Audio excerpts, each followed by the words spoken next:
Today around 3 o'clock, we gathered intelligence that there were a group of people who had besieged the dam, and they were saying that the dam belonged to them, so they are taking over.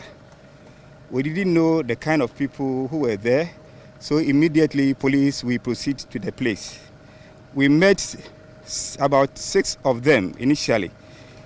When they were questioned, we were told that they are from Western Togoland and that this place where the dam is belongs to them, and for that matter they are taking over from Ghana government.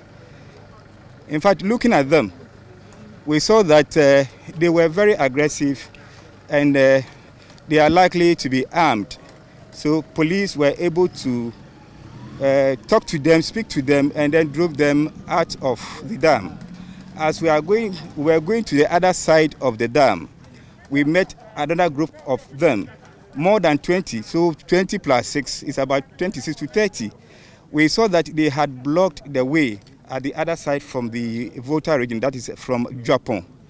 And we saw also they had blocked the road and then set fire into a tie. And then there were some buses, workers' buses around that they said they would not allow them to cross the dam. In fact, it was a very critical situation. We called for reinforcement, and even before the reinforcement arrived, we were able to drive them out and then quench the fire. So far now, the situation is very calm. We have so many of reinforcement, the military and the police from the headquarters and the region, and now we are doing patrols. The situation is calm. Any arrests? So far, no arrest was made in the morning.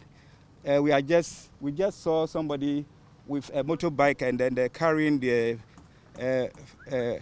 flag of the Western Togoland. He's been arrested and he's been questioned.